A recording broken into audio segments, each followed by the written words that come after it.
Where'd the intro go? Jesus Christ. Do we have no intro today? Yeah, there's something really Try hitting it weird again. There's something weird going on with this thing today. I noticed the last couple times we tried to play songs that maybe the P drive is. Maybe I need to empty the P drive or something. Yeah, because I mean, what the hell was that? Yeah, so we don't have any intro today.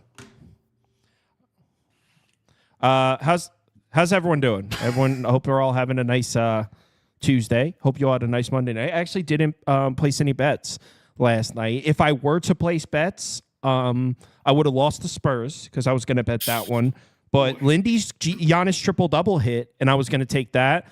And I think we all collectively need to apologize to Prop Beaver for Rudy Gobert. I mean, he took a lot of criticism for that bet on the show yesterday. We laughed. I openly laughed in his face on the show. And Rudy Gobert is just a pure facilitator of the basketball. Who knew? Just dishing it out. Facilitator, yeah. Absolute court vision. Some of the jokes were funny. Someone tagged me in a tweet that was like, my TV's fuzzy. Is that Rudy Gobert or John Stockton out there? Sure. There were some funny tweets out there about it. But yeah, so Prop Beaver gets his plus 160. Rudy Gobert over 1.5 assists. Controversial bet that cashes. Now, we move on to Tuesday night. I have bets open. That being said, the market has moved against me in almost every single one. So I have gotten the worst of the number in almost every single one of my bets. The only bet that the market didn't move against me, the number is so far gone that you can't even get it. I have Golden State at 6.5. The shit's 9.5 now. So the only bet that the market didn't move against me, it moved so far that you can't even play it now. So not a ton to give. I'll share what bets I have open, but the market disagrees with me in basically every single one. The first one being this game right here. I took the Wizards at plus 11. I'm hoping that these question marks on the Wizards end up playing. And I'm talking about Jordan Poole, Carrington. There's a few pieces on the Wizards that are questionable. If they play, I think it's a very flat spot for a Rockets team that, let's face it, yeah, they're sitting in the 2 or the 3 seed in the Western Conference. They don't look like it recently. They've lost 3 of their last 5 games.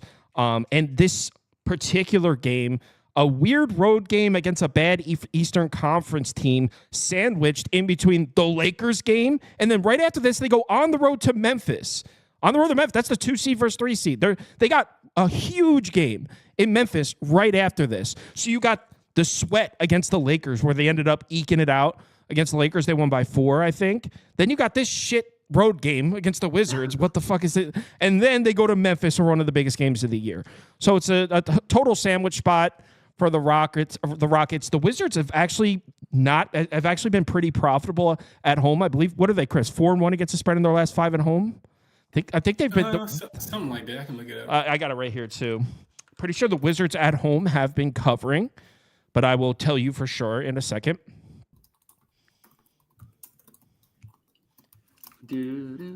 Just a second.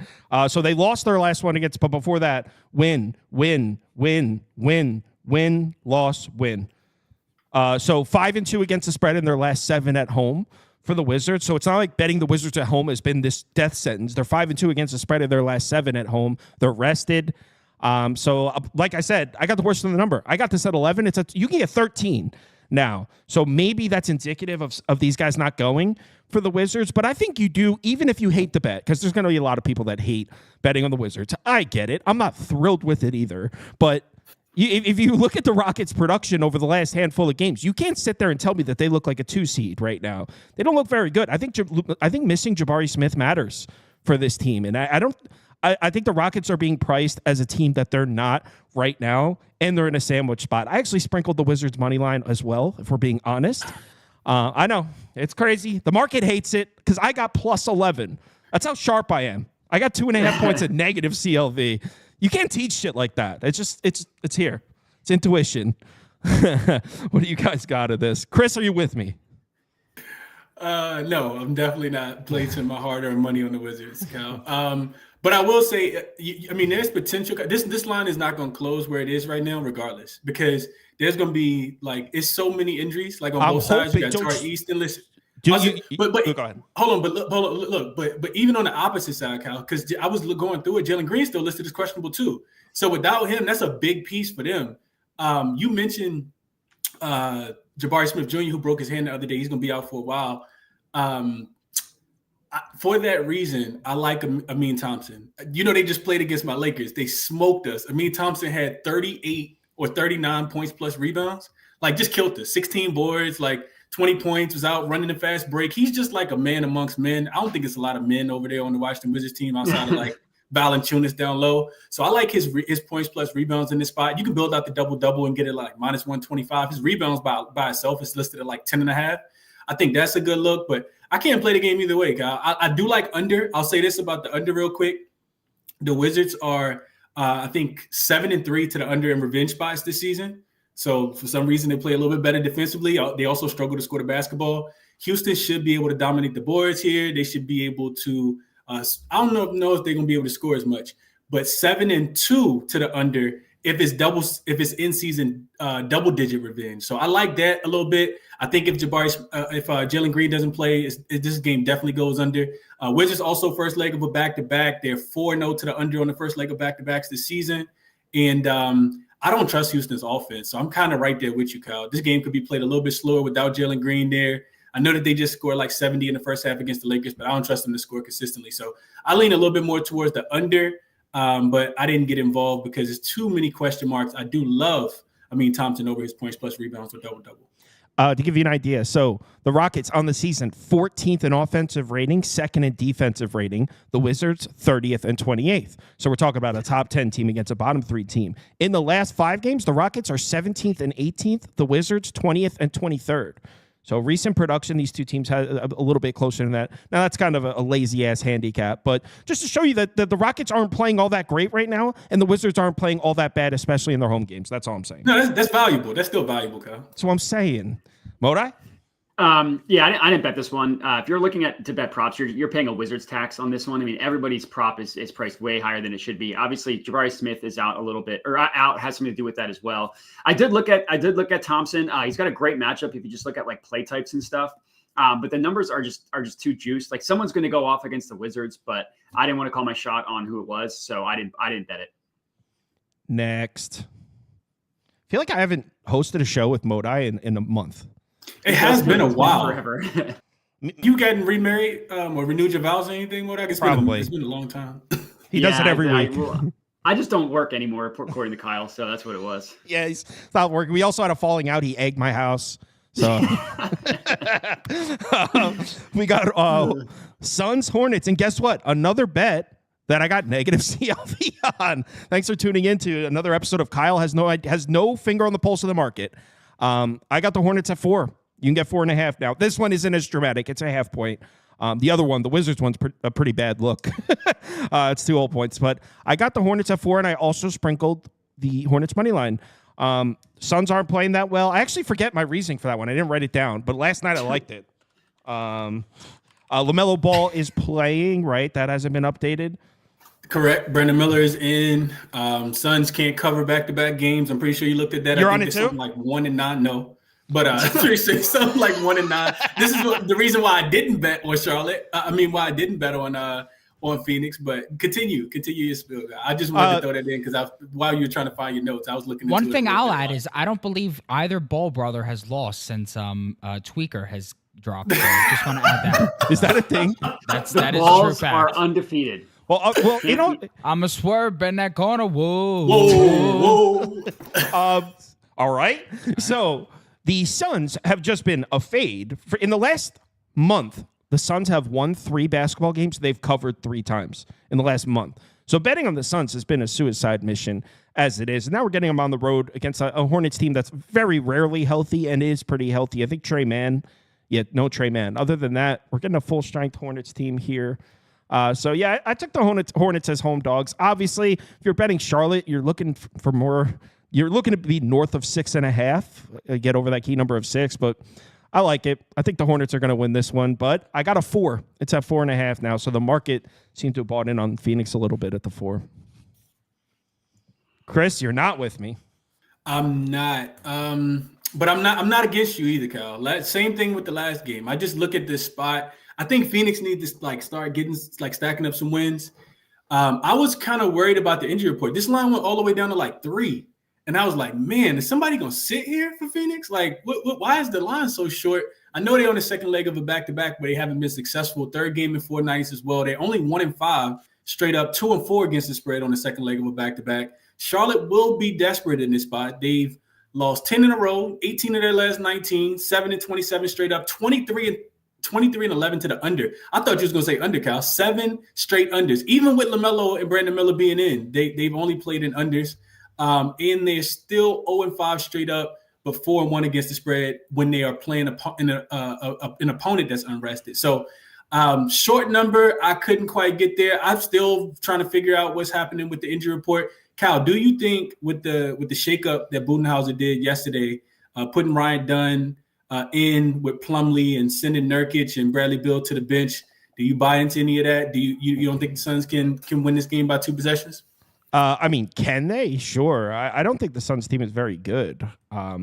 So I'm willing to bet against it just because betting against that team has been profitable for a while now. But it is the Hornets, so I mean, I get it. Modi, what are your thoughts?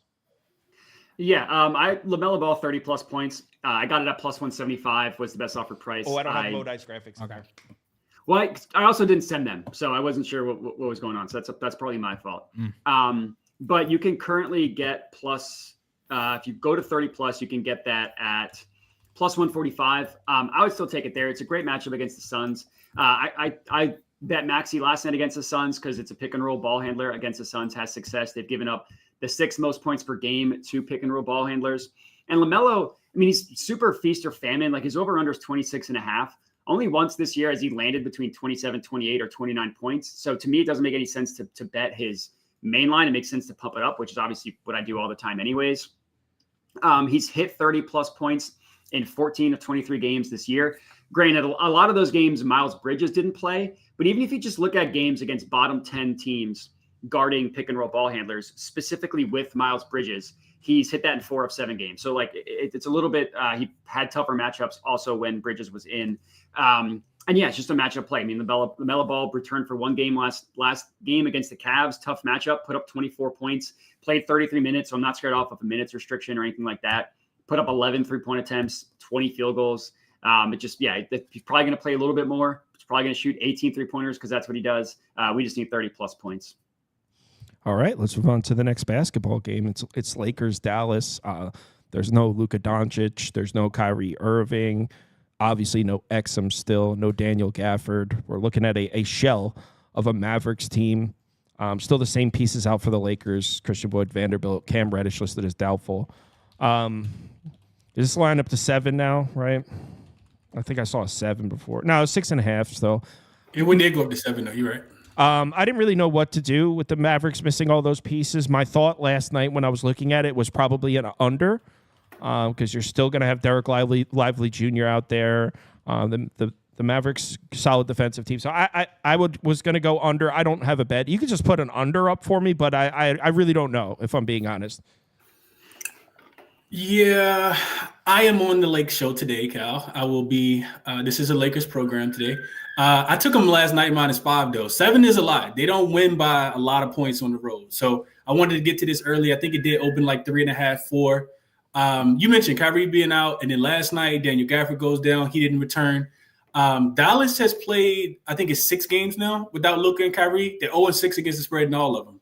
You got road home back-to-back with travel.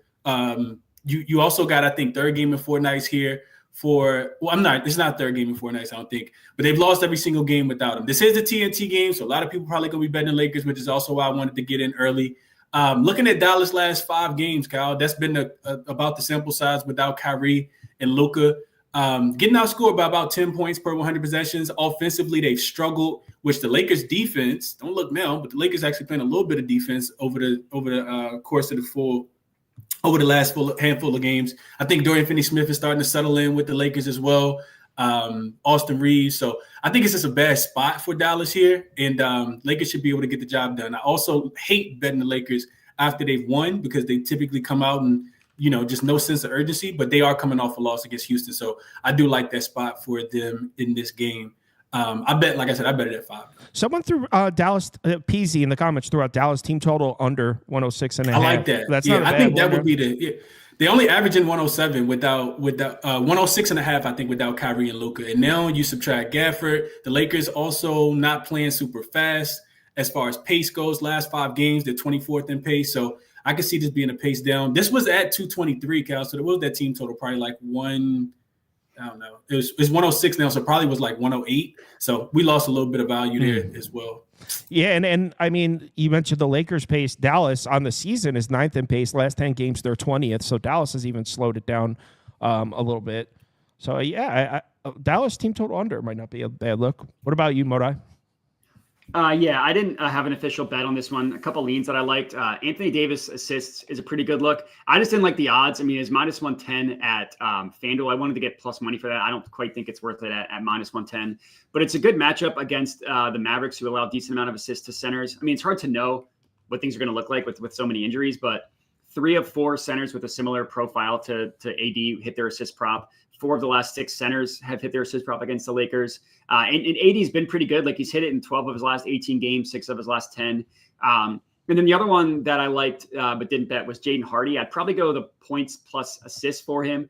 It's a tiny sample size, which is why it's hard to really know. But it's only minus 110 at BetMGM at over 12.5, which is a decent price. He's hit it 2 of 3 games without both of them.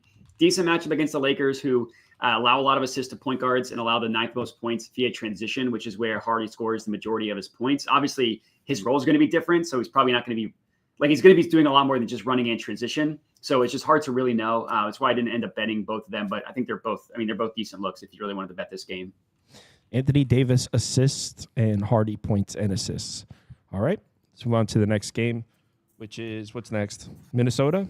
Mm-hmm. Minnesota, New Orleans. I passed on this one, but I can't remember why I passed on it. Oh, it was because Zion. Okay, so Zion's confirmed in. He's playing. Wow, that makes things interesting. Chris, what do you think? Wow. I think I was already thinking this in the New Orleans spot, Kyle. The reason I didn't bet it is because of Zion. I also hate that Trey Murphy just went down. I feel like they need scoring because it's not a great defensive team.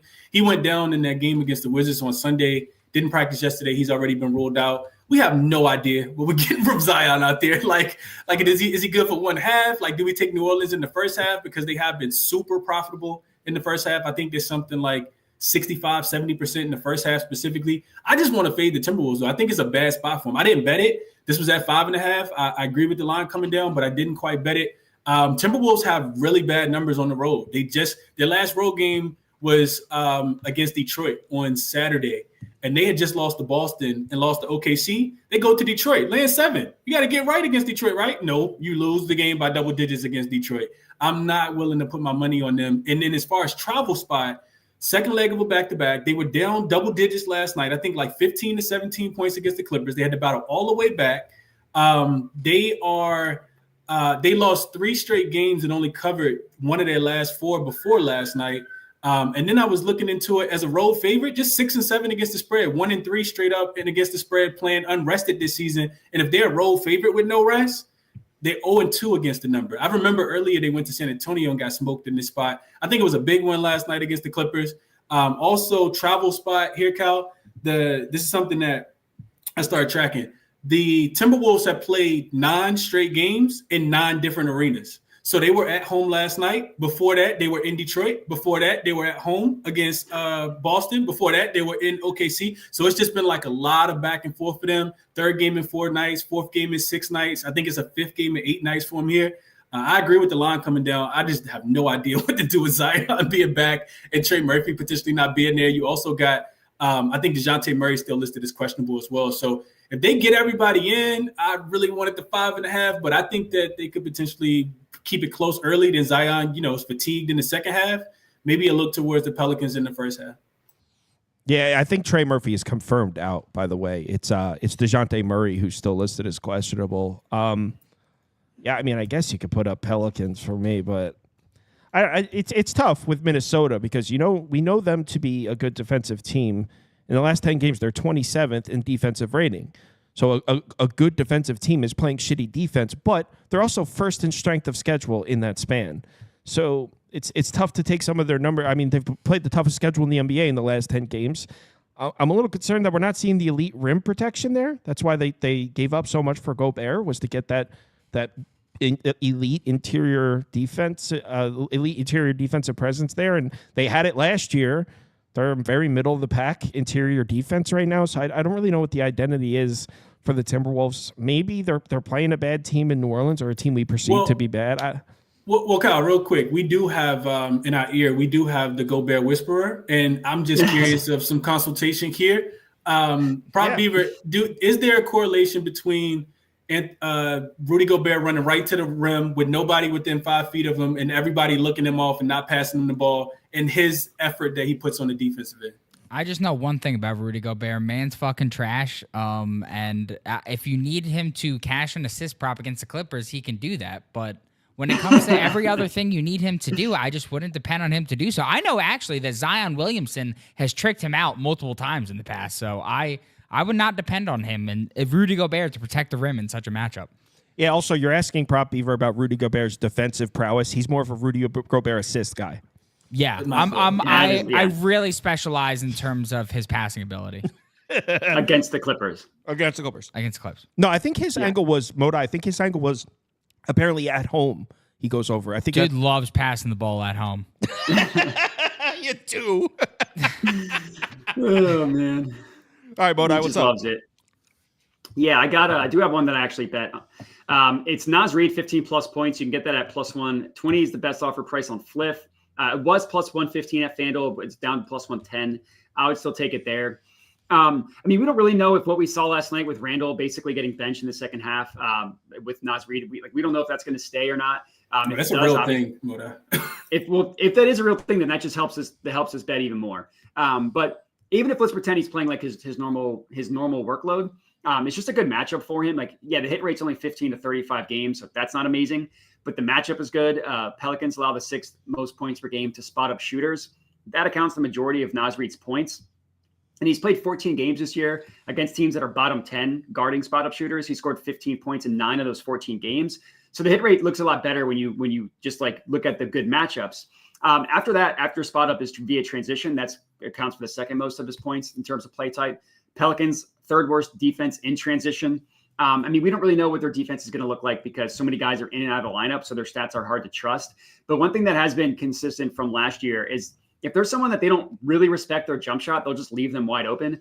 Last year, they allowed the highest or second highest frequency of shots against them were considered wide open, which is 6+ feet of space. They're bottom 5 of that this year as well.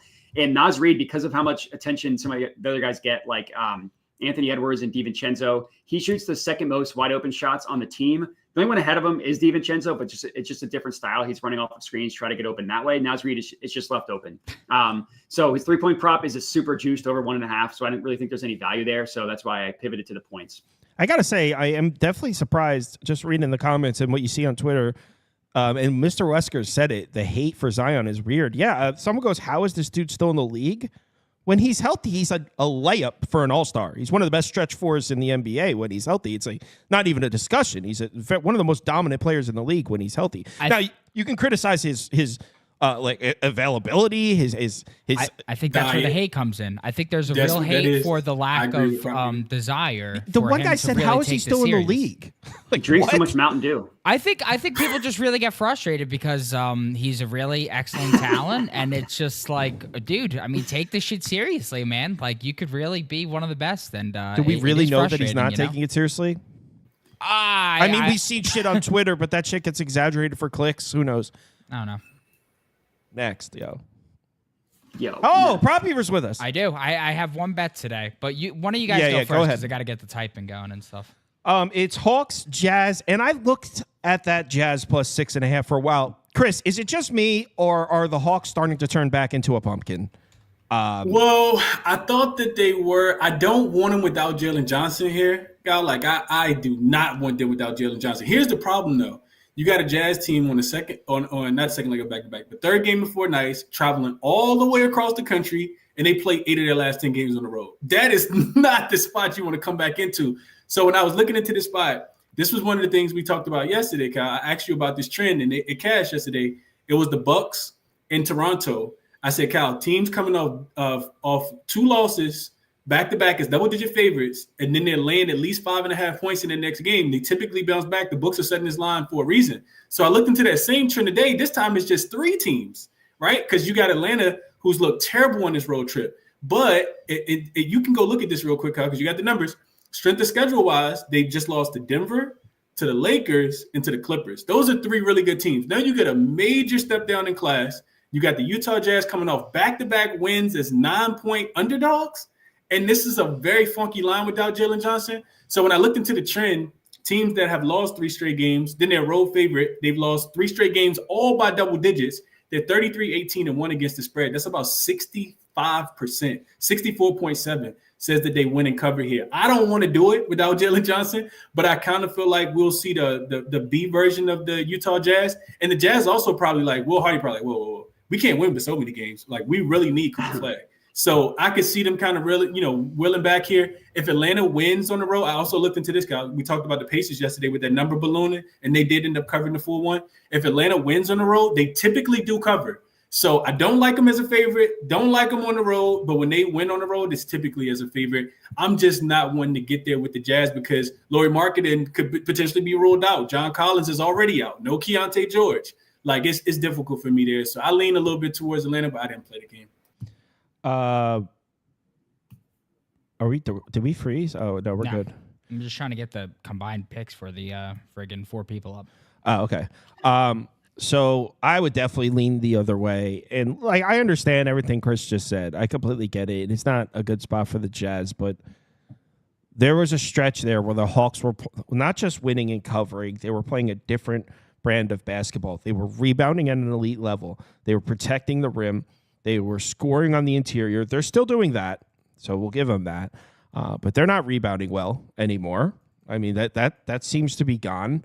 And the things, and as far as defending the rim in the last 10 games, they're dead last in shot frequency allowed at the rim, 18th in efficiency. So they're no longer protecting the rim well. So the things that the Hawks were doing that had me believing that this was a new brand of Hawks basketball, they're not really doing most of them anymore. They're kind of falling back into the old Hawks tendencies. They're taking some 3-point shots, reckless with the ball, forcing transition opportunities, and it's kind of starting to look like the old Hawks.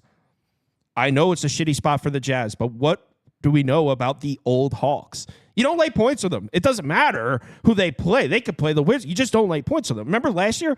Didn't they play the Wizards on the road and were laying like 9 and 10 and then lost back-to-back games last year? That was this year. That was this year. That was this year. Yeah, Holy shit. I'm pretty sure they did some similar shit to that last year, though, too.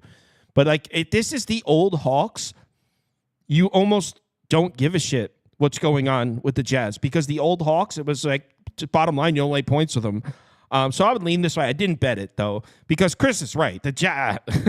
I will say, though, the Jazz actually, as far as the defense on the perimeter, actually trending in the right direction. They're not playing terrible defense against a 3-point shot recently. As always, the Jazz can clean up the offensive glass. That's a little bit dependent on which of the Utah Jazz players are going to be on the court.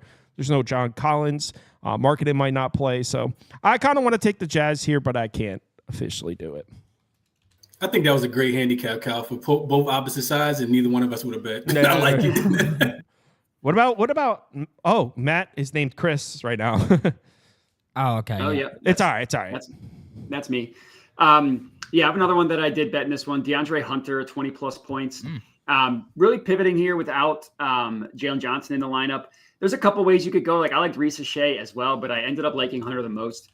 It's only been 4 games, and Bogdan did miss a couple of those, so take it for that what you will. But 4 games this year without Johnson. He scored 20 points in 3 of those 4. The one he went under was last game. He still scored 18 points, still took 16 shots, took 11 3-pointers. So, like, I'll gladly take that volume game over game. And it's a really good matchup for him against the Jazz. Jazz, worst transition defense in the entire NBA. That's how Hunter scores the majority of his points is via transition. He scores the most points on the Hawks via transition. And he's actually like top 20 in that category. 9 games against teams that are in the bottom 10 guarding transition. He scored 20 points in 6 of those 9. Very nice number there. Not only that, but the Jazz are one of the worst catch and shoot teams in the NBA. It was the case last year. Still the case this year. On the season, I think they've allowed the most attempted catch and shoot 3-pointers over the last 10 games. They're not quite as bad, but still bottom 5.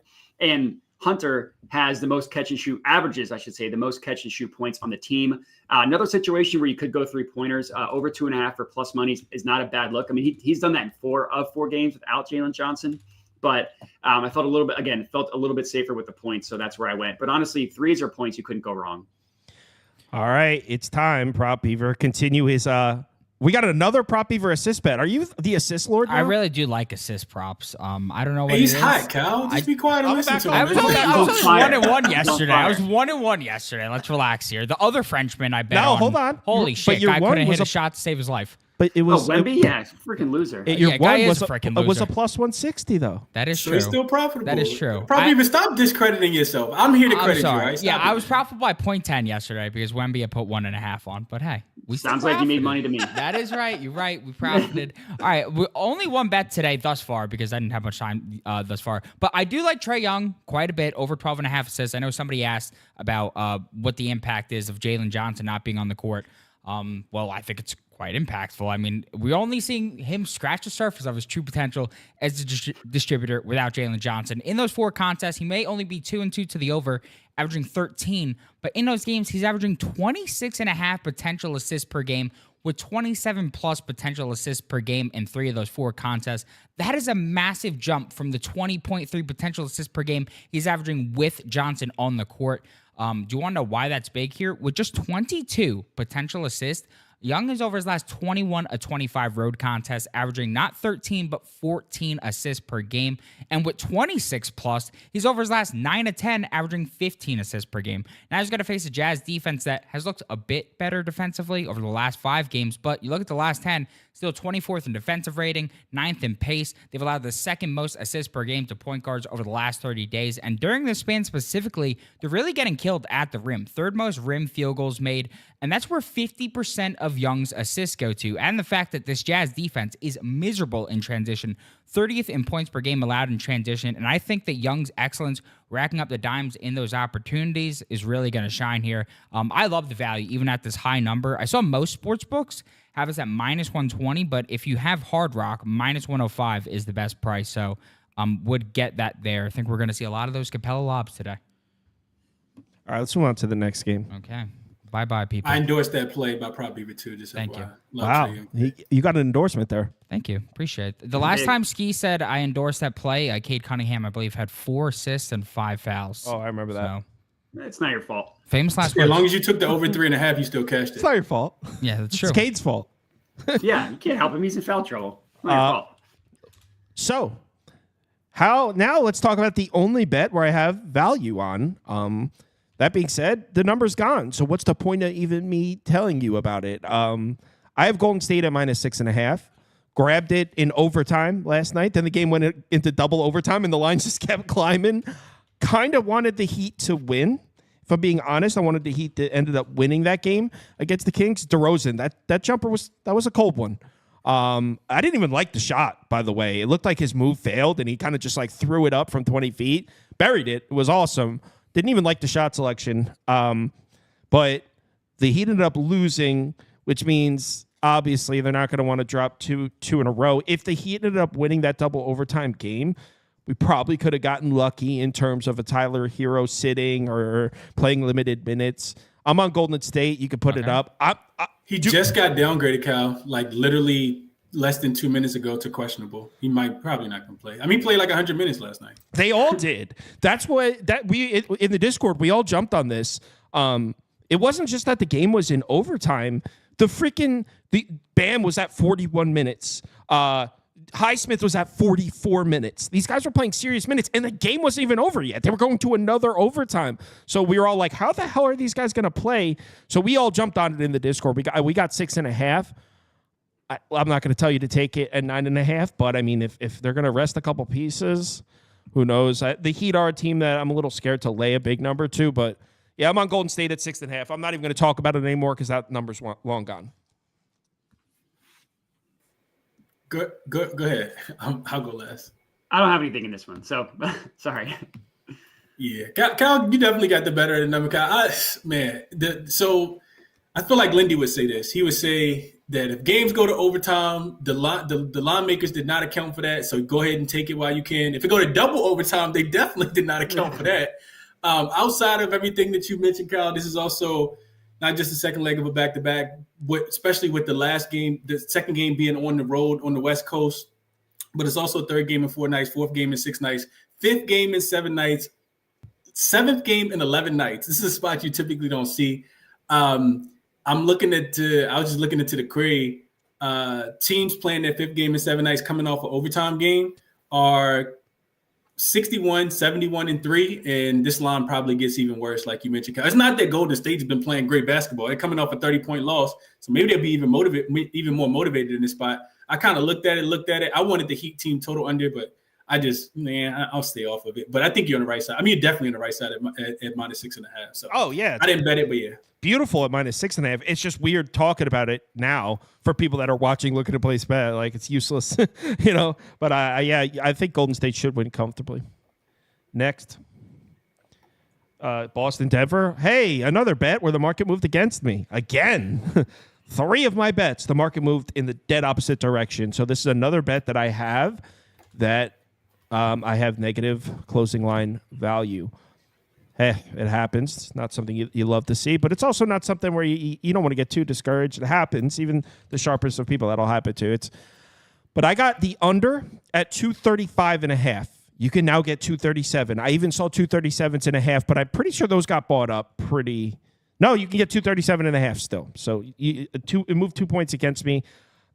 1 second. Let me pull up my spreadsheet here. So I know you got 2 of the best offenses in the NBA, but the Nuggets have actually been playing better defense as of late. In the last 5 games, they're 12th in defensive rating compared to 19th on the season. So they're playing some better defense. And the Celtics are an elite defense anyway.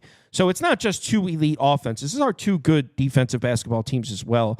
Boston running an insanely slow pace right now, 29th in the last 10 games, 30th in the last 5 games. So we're talking about one team. Yes, Denver runs a fast pace, but Boston, extremely slow pace. And the reason I like that for an under, if you've been watching the show the last week, you've heard me and Chris talk about this several times.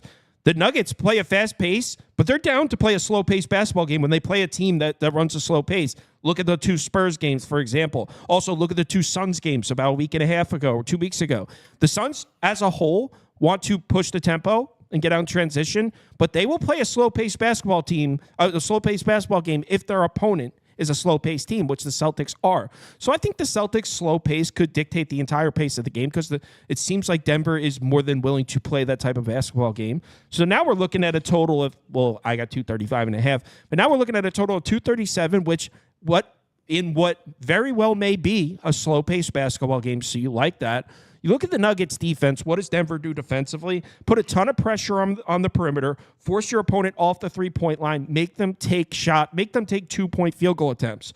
Well, that's not what Boston wants. Boston wants to launch from 3. So the Nuggets defense actually might be a little bit of a tough matchup for Boston. Not that the Celtics aren't more than capable of scoring at a very efficient rate as far as 2-point field goals go, but the Nuggets put a ton of pressure on the perimeter, force Boston inside into 2-point field goals. Definitely takes Boston off of what they want to do offensively. How about that? That's probably the best way to phrase it. And on the other side, Nuggets take a ton of shots at the rim, 2nd in frequency in the last 10 games.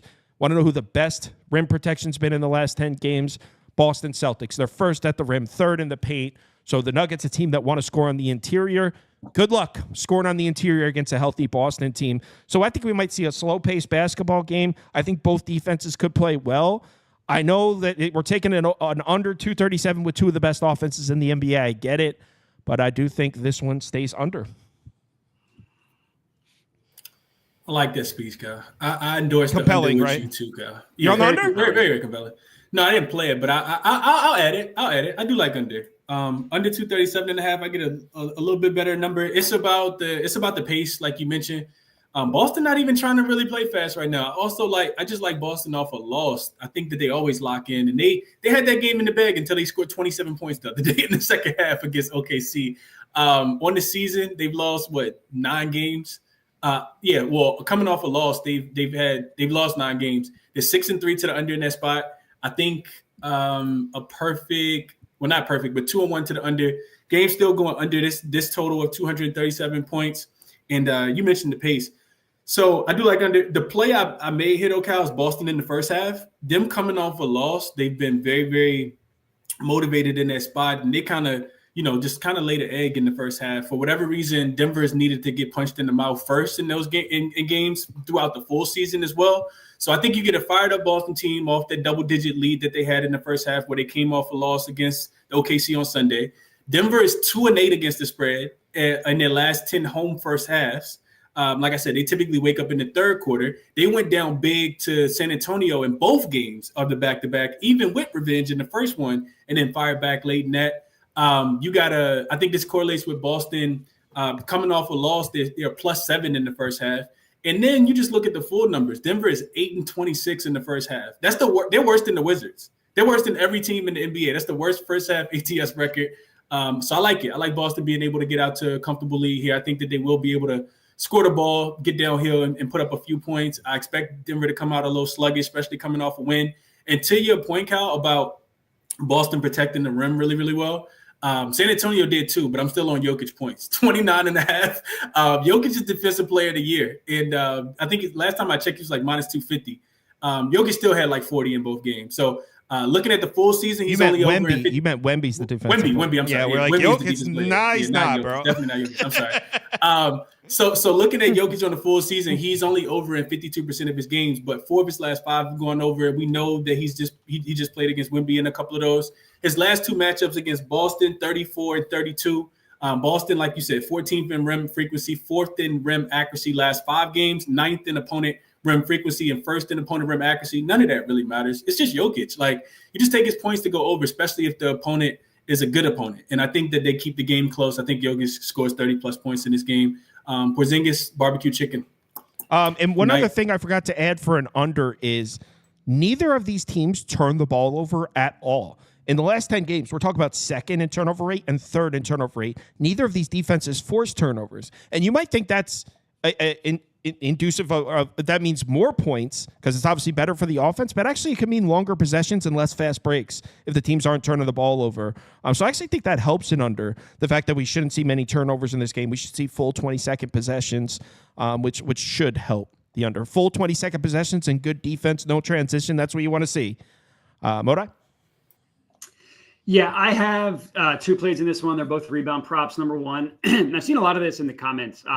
People also on it. It's Jamal Murray over 3.5 rebounds. Right now, best offered at -125 at Fliff. I would still take it there. I also did ladder him up to 6+ as well. I put a quarter unit on that. That's at +340. It's a matchup play against the Celtics. I mean, the Celtics, we know they bomb 3-pointers. The longer the shot, the longer the rebound. That's just simple physics. We're not here to argue against physics. And Murray's been decent. Like, his scoring is obviously everybody's disappointed with that, but he's been consistently rebounding. He's gone over 3.5 rebounds in 18 of 28 games. That's like a 64% hit rate. He also did it in both games against the Celtics last year. He had 8 rebounds and 6 rebounds, hence the reason why I also like laddering him up to 6. He had 11 and 10 rebound chances in those games. So if we're asking someone to get 4 rebounds, double-digit rebound chances is phenomenal. On the year, 5 of 6 players, guards, similar to Jamal Murray in terms of rebounding style, 5 of 6 have hit their over against the Celtics. The only one that missed was DiVincenzo, who had 3. His over-under was 3.5. So obviously hooks become a lot less meaningful when they're in the single digits like that, but just shows that he got close. So Jamal Murray's number 1. The second one is Jason Tatum. I took him 10+ rebounds. You can get that. Looks like +105 is the best offered price at Bet365. So this one's a little bit counterintuitive, but Tatum actually rebounds more when Porzingis is out of the lineup. This year, he's hit 10 rebounds in 7 of 10 games with Porzingis. He averages like 8 rebounds per game without Porzingis. He averages 11 with Porzingis. And without Porzingis, he's only hit 10 rebounds 8 of 23 times. Ball knowers, which I'm not going to pretend I'm a super ball knower. I'm just a data guy, but say that it's just because of matchups that like they can let Tatum freelance a little bit more when Porzingis plays. So they kind of think of him in like a Giannis role where he's kind of playing free safety, grabbing rebounds and running. Tatum did miss this in both games against the Nuggets last year, and Porzingis did play in both of those games. So that part obviously isn't great, but last year it was flipped. He averaged more rebounds without, less rebounds with. So that stuff kind of flipped. And then forwards have decent success rebounding against the Nuggets. 3 of 4, similar to Tatum, have hit the rebound prop, and just 9 of the last 15 forwards with Tatum's position in general have hit the rebound prop over against the Nuggets. So yeah, I went with both in the same game. All right. Is that the last basketball? It's the last NBA. So before, real quick, Chris, so I don't forget to tell you, Thursday afternoon is Andy's service. So we're doing the morning show that day. If you're able to come on in the morning, not the same time as you, probably like 11 Eastern. So okay. Let me know the exact time and I'll put it on my calendar. No, we can't do 4 p.m. That's the situation. Yeah, no, I get it. Moda, I want to tell everyone where they can find your stuff. Yeah, if you found me compelling, you can find me on Twitter at Jedi Modai. You can find me there. If you search that on YouTube as well, post everything on Twitter. So Twitter can get you anything that you're looking for. Only if you found me compelling. Only if you found him compelling. And you'll be back tomorrow, right? Yep, I'll be here tomorrow. Cool. See you then. Let's bring Toast on and talk some college basketball. I'm down to tail some of Toast stuff. Cool. Tonight. See you, gentlemen. Later, Matt.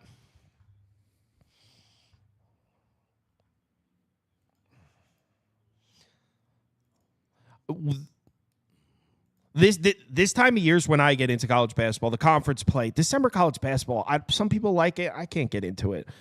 But,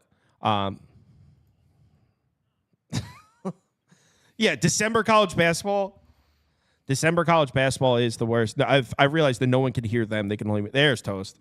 All right. What I said to that, everybody, is him making fun of December college basketball. I only had to say one thing. You watch the NBA. That was it. All right. December college basketball is similar to NBA preseason. I'm not even going to get into this. I hate it. I've tried to watch the NBA 4 different times this year, and I'd rather watch a competitive pickup game at the YMCA than I would the NBA. And I am dead serious. I'm not making that up. It's literally the same thing every possession. Drive, kick it out to the 3-ball and shoot it. Drive, kick it out to the rebound and shoot it. Every once in a while, you get a cool highlight with Jokic catching it with one hand and throwing it across. But that's pretty much it from the NBA. All right. So let's talk real ball then, like the Musketeers. Let's talk about the Johnnies. It's just short line for Xavier, right? It's extremely short. I either walked into a trap like I did those bastards from Rutgers yesterday, or we got a plus money winner right here. I'm on Xavier money line. It's at 1.5 right now. I'm just at a spot, and Andy's going to be pissed off with me up in the sky, but I don't think that St. John's is that good, guys. I really don't think St. John's is a very good basketball team. They're coached very well. I get all that, but how many games have you watched this St. John's team and been really impressed? Like, I just want to know, was it the double overtime loss that they gave that game away against Baylor? Was it the 3-point win or the 3-point loss against Georgia? I mean, those are the 3 losses, but what are the wins? Providence, and I'm almost positive that Bryce Hopkins didn't play in that game. I'm not 100%. Let's double check here. Yeah, no Bryce Hopkins. So you don't even have a full Providence team. They're number 84. We know Butler sucks. In that Butler game, honestly, I mean, it could have kind of went. I mean, they killed Butler, but Butler is just absolutely terrible. We know that. They only show up at sometimes. Again, I'm just not at a spot where I don't think that St. John's is good, guys. I'm sorry. It's just, this is what it is. I know that everybody thinks they're good. I know that with Rick Pitino and all that, I just don't see it. And you have a Xavier team coming in here that's played an extremely good schedule as well, top 80 schedule in the country. I know that they haven't looked great, but again, look at what the losses in the month of December. TCU, a top 75 team. Cincinnati, top 25 team at the time. Connecticut, a top 25 team. Now they're probably a top 10 team in UConn, and I hate to say that, but it is the truth. That's truth. And that game went to overtime. They lost that game in overtime. Then they lose to Marquette at home. They get an easy one at Seton Hall, and then they lost to an upstart Georgetown team that's only treated us very, very well this year. So again, I don't think that Xavier is great, but I also don't think that St. John's is very good either. And I think that this line tells us the whole story. Again, all 3 of St. John's losses have come by a combined like 5 points or something like that. Again, I just feel like if the books thought that St. John's was legit, this line would at least be 3. And so the fact that they're not giving us Xavier with a full possession tells me everything I need to know. St. John's likes to play with a lot of pace, and they like to shoot free throws and or shoot the three ball. They can't shoot three balls at all. They continue to shoot a whole bunch of three balls, and they can't shoot free throws to save their life. And guess what? Xavier's top 10 3-point shooting team in the country, top 30 free throw shooting team in the country, and they can play at pace just like St. John's does. I think this is a really good spot to get in on Xavier cheap and sell high on the Johnnies. Will I look like an idiot? Maybe. But I think this line is more telling than anything. So, yeah, I'm on Xavier here. I don't know. I think there's a lot of people betting Xavier. If Xavier won the poll, 55%, 38%. Not a lot of sharps in here. I'm not telling that. It's okay. I might be down to tell this one. I saw you took you laid the minus 130 juice here on the money line. I did. I really, really like this spot for Florida here. How do I say this? Okay, they're coming off a game where they lost, and everybody's like, "Oh, they lost that game to Kentucky." They scored 100 points on the road. They gave up 106. Yeah, that's what's going to happen. But now Florida's going to be facing a Tennessee team that's fantastic. I'm not trying to take anything away with what Tennessee has done. They're one of the best teams in the country. They're top 5 for sure. This isn't me trying to make a case that Tennessee is bad. Like I was trying to make the case with St. John's, but you're looking at a Tennessee team that's only played 2 road games this year. One of them was their second game of the season. And I don't think that you guys obviously need to tell me that this Florida unit is the offense that you can trust. The only other time that Tennessee has seen an offense remotely close to what Kentucky is able to do was Illinois. And they played that game on the road. They won that game by 2. Illinois is the top 15 offense in the country.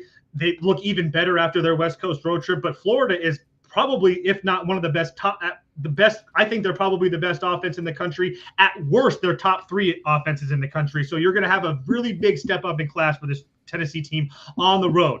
Not to mention the fact that Zakai Ziegler is like the star that stirs the drink for Tennessee. And I think that Walter Clayton is going to give him some issues on offensively and defensively. Obviously, Chaz Lanier is a guy that for Tennessee that's been ungodly for them. But at the same time, I mean, I feel like Florida's length is going to give them a lot of matchup problems here. Again, Tennessee's really good, but I think that we're getting kind of like a sell high type of spot on Tennessee. Keep in mind, Tennessee hasn't played anybody for a while. They had that 2-point road win that I talked about against Illinois, but even before that Illinois game, they played.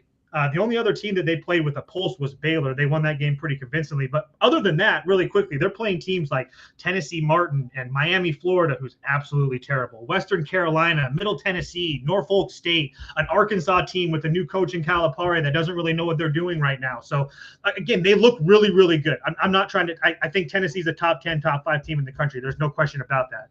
But Florida is legit. And I think that Florida – this is like the one spot for them. This is a really like get right spot for them against a Tennessee team that hasn't lost so far this year. I think that Kentucky can really, really give Tennessee some issues, especially offensively, because like I said, the step up in class from Florida's offense, that anything that Tennessee's here has seen is huge. And Florida runs at the 10th fastest pace in the country, so there's probably a good chance that they get some easy buckets here. Florida does a really good job of shooting free throws as well, which is another big thing for me.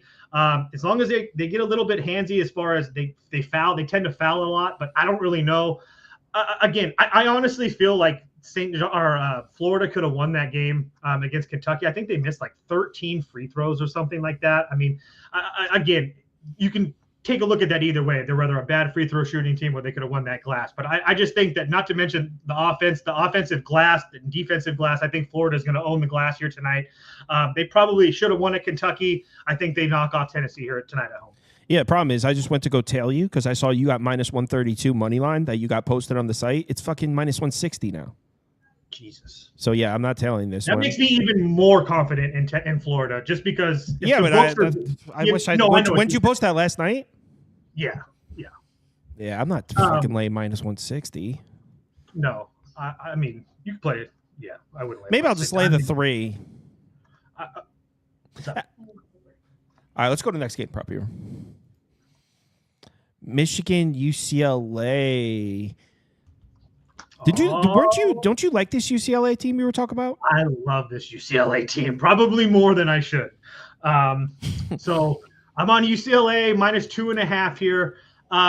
First and foremost, just a spot for Michigan alone. I hate it. Second game in a few days on their West Coast road trip, coming off a USC game where they could have easily lost. They ended up managing a win, and now they face a hungry UCLA team that has been through the ringer over the last months. I mean, look at the teams that UCLA has had to play in the last month: Washington, Arizona, Oregon, North Carolina, Gonzaga, and Nebraska. All of those games were on a road or neutral. Besides Washington, I also think this could be absolutely a nightmarish matchup for Michigan. Getting with UCLA off a loss, Mick Cronin, he's going to have these guys ready to go at home. And not to mention the fact that I think that UCLA is probably, I actually do think that UCLA is the best defense in the country, not named Duke.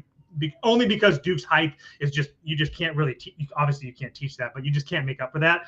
But UCLA is number 4 in KenPom as far as defensive efficiency, which is going to be a huge step up in class for a Michigan team whose last 4 teams they've played have been outside the top 75. The one team that they've played that was a somewhat decent defense was Arkansas, and in that game they lost. Also, one thing that we know about Michigan is they love to turn the ball over like an AAU team on offense. Every other possession seems like a turnover. UCLA, the number 1 team in the country forcing turnovers. I just don't see how Michigan gets comfortable at any point in this game offensively. And I will give you that the UCLA offense isn't anything to write home about. I'll give you that. But at the same time, with the amount of easy buckets I feel like they're going to get in transition, and the fact that they're at home, I feel like they should be making these shots. And not to mention the fact that Michigan's defense is somewhat decent because they're big, but UCLA is not one of these teams. They're going to shoot their mid-range. They're like an old school NBA team. They don't really do what everybody else in the country is just doing as far as trying to shoot a whole bunch of threes and get to the rack. That's just not what UCLA does. So I made this game UCLA minus 4.5. I think that the defense against this Michigan team is really going to show up tonight. And I think that Michigan's going to have a lot of problems scoring offensively with this UCLA team that all they do is force turnovers, and all Michigan does is turn the ball over. I'm going to tail this one. There is, by the way, someone pointed out in the comments, thank you, there is still a 2.5 available for Florida at minus 114 on FanDuel. So you can still get Florida at 2.5, but I'm just going to tail this one instead. Really quickly, there is a little bit of an injury concern with UCLA. Eric Daly, who's has been really good for them, pretty much like a double-digit scorer. He's like a 6'8" senior. He didn't play against Nebraska because he has like a concussion type of thing. Everything seems like he's supposed to play today. It doesn't really do anything either way, but I just wanted to point that out because I know that there's some sickos in here that know that type of stuff. So just so you guys know, I did my research. Proppy, hook me up with the UCLA graphic. I'm in. I just posted in the Discord. I'm Hell yeah. Well, it's like one of my favorites. It's Florida, Georgia, and UCLA are my 3 favorites today. Yeah, I don't know if I'm going to do Florida because I felt like, I don't know. Not that I've been following Florida closely. It just seems like everyone really likes Florida. I don't know. I like this one, though. This one's cool. Fuck Michigan. Next. Agreed. Is this the last one? Oh, no, we got 2 more. Arizona. What a short-ass line, man. You know what, though? We just faded Arizona, and they beat the shit out of us. What game was that? I was on it. It was their Cincinnati. last game. It was Cincinnati, right? Yeah, I had Cincinnati. I had Cincinnati do -3. I thought it was a good one. Cincinnati actually came back and made that game interesting at the end. I remember, like, it was a no doubter, like, oh, this is a loss. And then it was like, oh, shit, Cincinnati could force overtime. I think they were down 3 there at the end. And then they folded like a lawn chair. And then they folded like a lawn chair, like origami. So, I mean, this is a short-ass line. Is West Virginia any good? I mean, they are in Morgantown here. So here's the thing with West Virginia. I think they're one of the bigger question marks in college basketball. And the reason that I say that is they have 2 losses on the year, one of them being Pittsburgh that was on the road, which is their 3rd game of the year, and Pittsburgh was really rolling. Pittsburgh's still a top 25 team. And then their only other loss was on the road in the Bahamas after they played Gonzaga in overtime. They lost to Louisville in overtime. And then right after that game, guess who they played? Arizona. They won that game in overtime, 83-76. I think they're good. They also went on the road and beat Kansas, but I don't really. Again, I'm not taking anything away from that Kansas win. That was a really good win, especially on the road in Kansas, not rough, but in Kansas. But at the same time, Kansas just was playing with their food. I don't really know what the hell happened. I don't think that you're going to see that type of effort out of Kansas at home the rest of the year, or probably for a while. I mean, that was pretty damn bad. But West Virginia does have some really solid wins. I got to give them that. But I also think at the same time that this Arizona team has kind of turned a corner after that UCLA loss at home.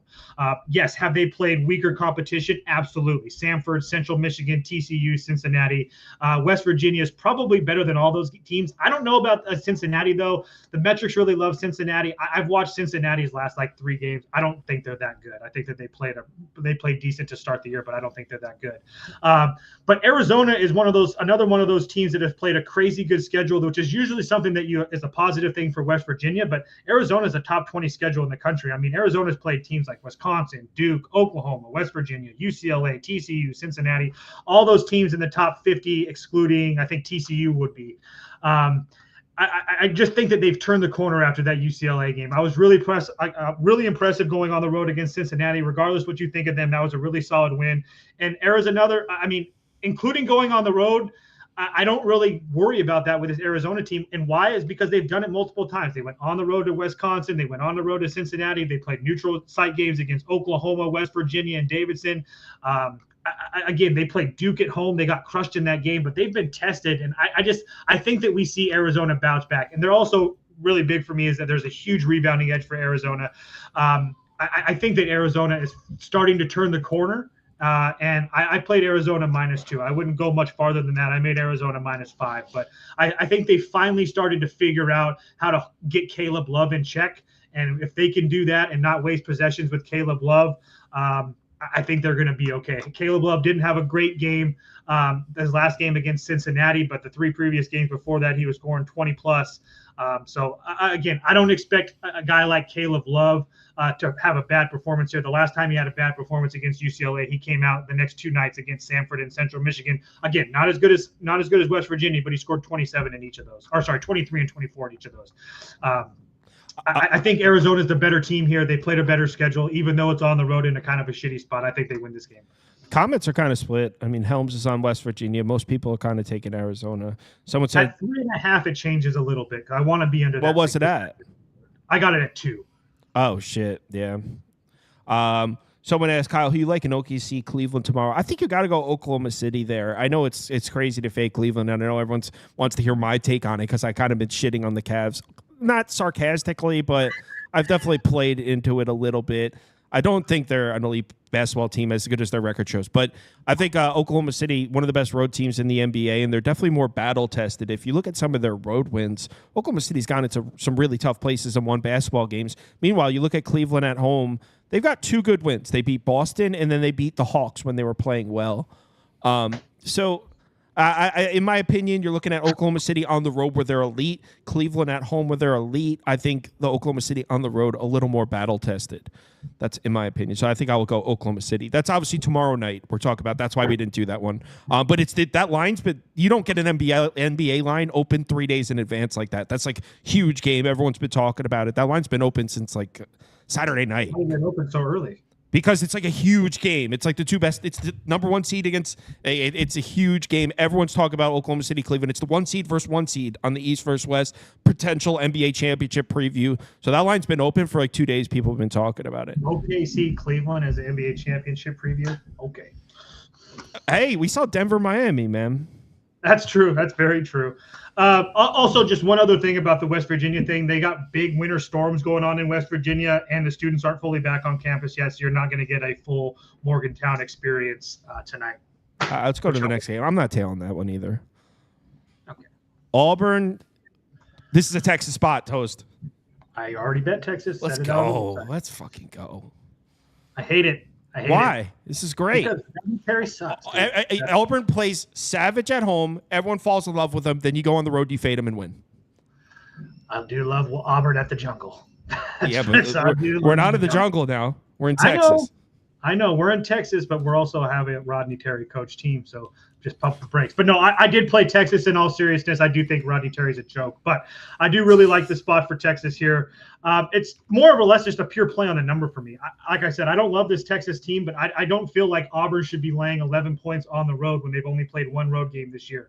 I know the world's probably going to be betting Auburn considering Texas has played absolutely nobody, but I honestly do believe that Texas does match up well. Both teams play at a similar pace.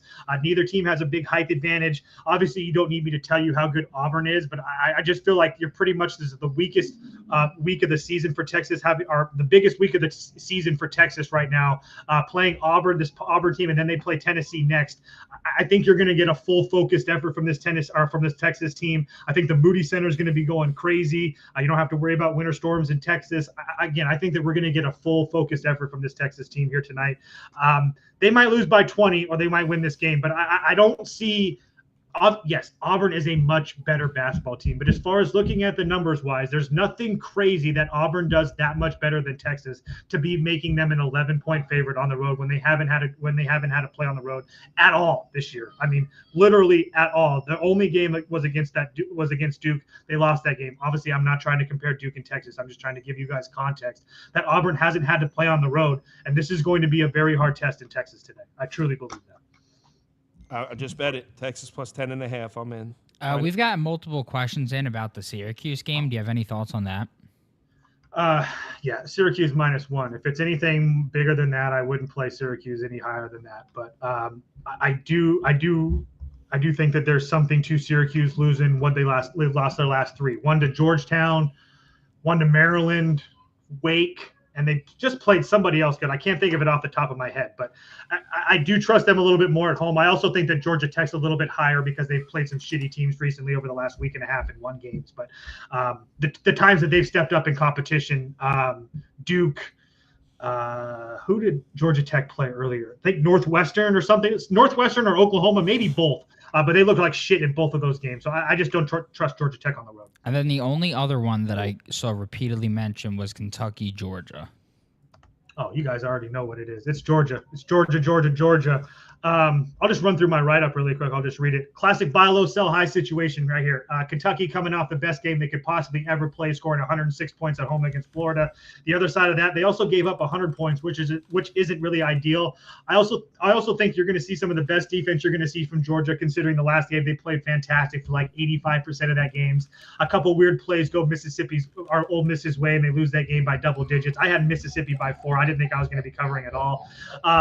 One thing for Georgia is that contributed to their struggles is their ability to not to turn the basketball over, and that's something that Kentucky's defense doesn't force turnovers at all. I think that Georgia Bulldogs offense is going to look much better in this game. Georgia also matches up height-wise versus Kentucky, which is a big deal for me because almost 95% of the time when Kentucky goes to play a team, they're going to be the bigger team. They're not going to be the bigger team today. Georgia's actually the bigger team here. I also think that really Kentucky, I don't really not there with Kentucky on the road yet. They've played 2 road games, one of them against Clemson, which was a true road game. They lost that game. We kind of knew that they were going to lose that game because Clemson can slow it down, make Kentucky force them play in the half court, which is what they're going to have to do today, by the way. And then the other road game we saw was against Gonzaga, Gonzaga was up by 15, 17 points in the second half, and they completely lost it. So I think that Georgia first half, I think Georgia full game, either way you want it, I think it's going to be good. And the last line of mine is, how do we not bet Georgia with Andy?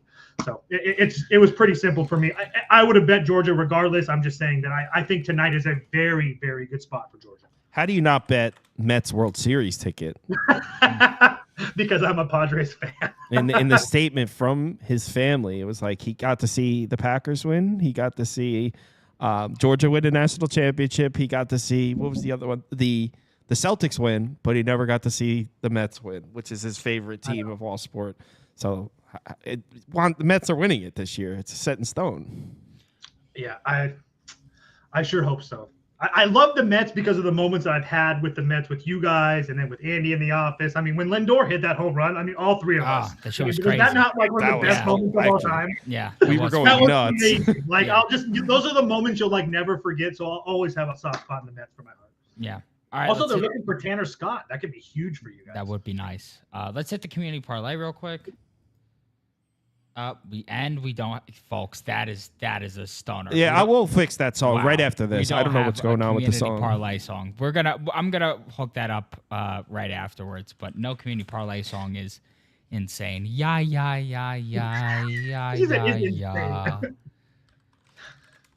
And Kentucky, they like Georgia. Okay. All right, so cast your votes on this one. So far, the community parlay is the Rockets money line and the Lakers money line, I believe. Yeah, Lakers and Rockets. While he's doing that, I will just read you guys off the rest of the plays that I have because I love you guys. Clemson plus 4.5, Iowa minus 3.5, Baylor minus 5.5, our Georgetown Hoyas plus 13.5. You know that's money. Mississippi State minus 1.5, Missouri minus 6.5, under 140.5, UNLV Boise State. Someone asked, does Toast have a VIP? We're all together, so like it's not like individual. Like we're all the same network, so we all have one VIP together where you can see all of our stuff. But it's really not. It's more of just like a community where some people do sign up just to tail the picks and all that, but that's not. It's more like we call it Sauce Network Plus. If you want Toast heaters, you got to get my slop too. Okay. That's the negative side. Yeah. You also have to get Prop Beavers picks. Yeah. Hey, Prop Beaver, just so you know, I played Trae Young up to 15 tonight, just for you. Wow. I mean, he's getting the potential assist to get up I'm to 15. going to say, it's already at 12.5, so it's not like it's not some crazy thing. I was just letting you know that. Dude's got potential assists out the asshole. He just needs his teammates to convert them. I guess I'll share with everybody right now. Having another baby. Thank God. Okay, awesome. baby. What's you got a name yet? All I have to say is Toast Jr. I have the same thing, Sauce. God damn it. No names, no sex, nothing like that. No sex for this baby. Well, that's impossible. I'm just saying, it's only 8 weeks long, so we'll see. It's a Jesus baby. Finally went to the doctor today. All is good, healthy, heartbeat. Oh, that's amazing. So, awesome to hear that. Wait, is Florida and Arizona you added in there? No, I just thought it was the top two. So. Oh, no, I threw another poll in there. Baylor, Cincinnati's a game we didn't talk about. I am going to give me this week because we still have the big football weekend. After this week, I'm going to be looking at college basketball so we could do the midnight streams. It should be me, Toast, and Scoop. Hopefully, I don't know if he could do midnight. Maybe we could figure something out. Maybe the midnight show will just be me and Toast, and Scoop will be on during the day. But we'll figure it out. It's tough because the midnight show, a lot of it, Andy was a huge Andy. Yeah. It was a huge part of that. So it's tough. And that's where part of me, I don't want to do it alone because I don't want to just sit there and read off all this stats and stuff and not have a back and forth. But at the same time, like if you guys really wanted that, we could do that, I guess. But like, I don't think anybody. Well, no, I'm getting my college basketball sheets ready where I can. And NBA is not. It's not football season where I don't have time for anything else. I can handicap the NBA and still at least participate in a college basketball conversation, even though I don't follow it as closely over the even if you focused on like the 3 or 4 major conferences. That's what I would do. I mean, that's plenty enough. So Baylor's in. Don Corleone does not sound like a guy who should say that word, but all right, we'll let it slide. Anyways, we got the community parlay here. Rockets, Lakers, Florida, and Baylor at plus 254. Thanks, everyone, for watching. Be back tomorrow the same time. Tomorrow, also, we got college football playoff videos coming. First, Penn State, Notre Dame. Then Ohio State, Texas. Actually, we'll have a video a day because we have Thursday, Penn State, Notre Dame. Friday, Ohio State, Texas. Saturday, 2 NFL playoff games. Sunday, 3 NFL playoff games. Monday, an NFL playoff game. So we got big primetime standalone football for 5 straight days starting on Thursday. Thanks, everyone, for watching. Enjoy your day.